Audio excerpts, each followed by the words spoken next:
ईश्वर केवल किसी विशेष स्थान पर विराजमान नहीं है, बल्कि वे संपूर्ण ब्रह्मांड में व्याप्त हैं। वे केवल मंदिरों, ग्रंथों या पूजा पद्धतियों तक सीमित नहीं हैं, बल्कि वे हर जीव, हर कण, हर स्पंदन में मौजूद हैं। परमहंस योगानंद इस अध्याय में बताते हैं कि हम जब अपनी चेतना को सीमाओं से मुक्त करते हैं, तब हमें यह अनुभव होने लगता है कि ईश्वर केवल किसी अलग सत्ता का नाम नहीं, बल्कि हमारी आत्मा का ही विस्तार है। जब हम अपनी चेतना को शुद्ध और जागरूक करते हैं, तो हमें एहसास होता है कि ईश्वर हमारे भीतर है और हमें कहीं बाहर उनकी तलाश करने की आवश्यकता नहीं है।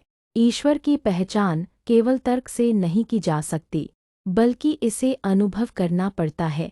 जैसे कोई व्यक्ति समुद्र के बारे में केवल किताबें पढ़कर उसकी गहराई का अंदाजा नहीं लगा सकता, वैसे ही केवल अध्ययन और बाहरी साधनाओं से ईश्वर को पूर्ण रूप से नहीं समझा जा सकता। जब आत्मा ईश्वर के प्रति पूर्ण समर्पण कर देती है, तब वह दिव्य ऊर्जा से भर जाती है। यह ऊर्जा ही ब्रह्मांड को चला रही है, हर फूल के खिलने में, हर नदी के प्रवाह में, हर हृदय की धड़कन में, हर सूर्य की किरण में। जब व्यक्ति इस दिव्यता को पहचान लेता है, तब उसके लिए पूरा संसार ईश्वर का प्रतिबिंब बन जाता है।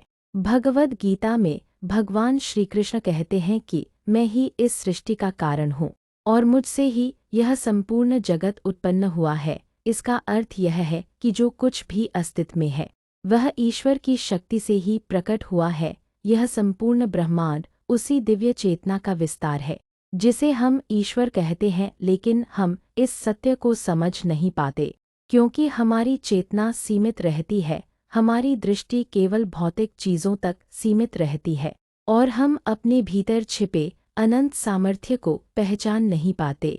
परमहंस योगानंद बताते हैं कि आत्मा की शक्ति असीम है, लेकिन हम इसे भूल गए हैं। हम स्वयं को एक सीमित व्यक्तित्व मानते हैं, एक नाम, एक शरीर, एक मन, लेकिन हमारी आत्मा अनंत है। यह वही दिव्यता है जिसे संतों और महापुरुषों ने अपने भीतर जागरूक किया। वे ईश्वर को किसी बाहरी सत्ता के रूप में नहीं, बल्कि अपनी आत्मा के रूप में अनुभव करते हैं। यही कारण है कि जब कोई आत्मा पूर्ण रूप से जागरूक हो जाती है, तो उसमें असंभव को संभव करने की शक्ति आ जाती है। भगवान श्री कृष्ण कहते हैं कि जो भी शक्ति, तेजस्विता और दिव्यता तुम इस संसार में देखते हो, वह सब मेरी ही शक्ति से प्रकट होती है। इसका अर्थ यह हुआ कि जो भी महानता इस संसार में है, वह ईश्वर की ही अभिव्यक्ति है। एक नदी की प्रवाह शक्ति, एक सूर्य की रोशनी, एक पर्वत की स्थिरता, एक संत का प्रेम, यह सब ईश्वर की शक्ति का ही स्वरूप है। लेकिन यह शक्ति केवल बाहरी संसार में ही नहीं, बल्कि हमारे भीतर भी मौजूद है। जब हम ध्यान और आत्मचिंतन के माध्यम से अपनी चेतना को शुद्ध करते हैं, तो हमें अपनी आत्मा की वास्तविक शक्ति का अनुभव होने लगता है। यह शक्ति केवल भौतिक उपलब्धियों तक सीमित नहीं होती, बल्कि यह हमें आध्यात्मिक ऊंचाइयों तक ले जाती है। यह हमें संसार के बंधनों से मुक्त करके हमें आत्मा की स्वतंत्रता का अनुभव कराती है। परमहंस योगानंद कहते हैं कि मनुष्य स्वयं को सीमित मानता है, इसलिए वह अपनी शक्ति को सीमित कर लेता है। लेकिन जो व्यक्ति यह समझ जाता है कि वह ईश्वर की संतान है, वह अपनी आत्मा की शक्ति को जागृत कर सकता है। जब व्यक्ति यह पहचान लेता है कि उसकी आत्मा किसी छोटे दायरे में सीमित नहीं है, बल्कि वह स्वयं ब्रह्मांड की चेतना से जुड़ी हुई है, तब वह अपने जीवन में असंभव को भी संभव कर सकता है।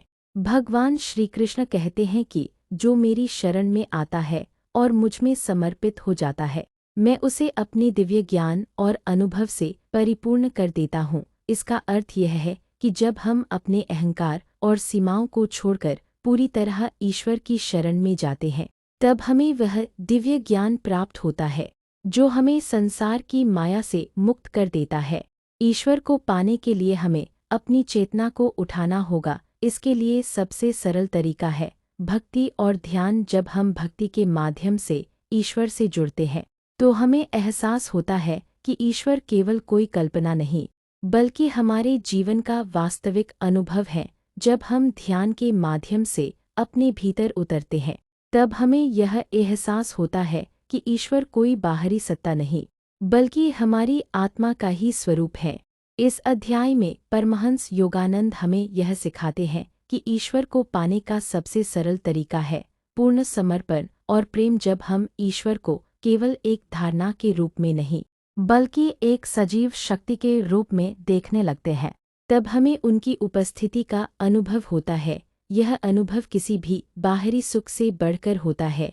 यह अनुभव आत्मा को असीम आनंद और शांति प्रदान करता है।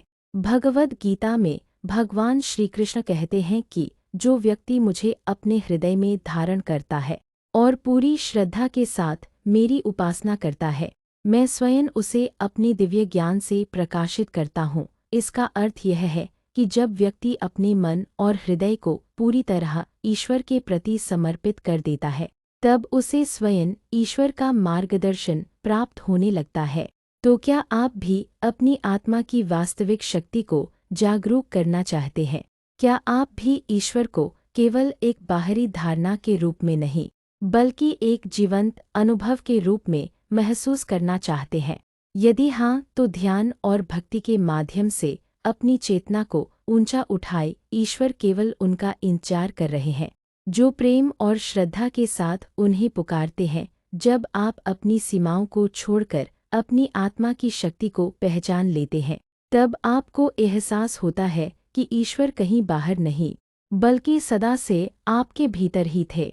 आइए इस ज्ञान को अपनाएं, अपनी चेतना को जागरूक करें और ईश्वर के दिव्य प्रकाश को अपने जीवन में अनुभव करें। यही अनुभव हमें आत्मा की सच्ची स्वतंत्रता और आनंद की ओर ले जाता है। यही अनुभव हमें यह सिखाता है कि हम केवल एक शरीर और मन नहीं, बल्कि स्वयं ईश्वर का अंश हैं। जब हमें इस सत्य का एहसास हो जाता है, तब हमें संसार में किसी भी चीज़ का भय नहीं रहता। हम मुक्त हो जाते हैं, हम असीम हो जाते हैं और हम उस अनंत प्रेम और आनंद में विलीन हो जाते हैं जो स्वयं ईश्वर है।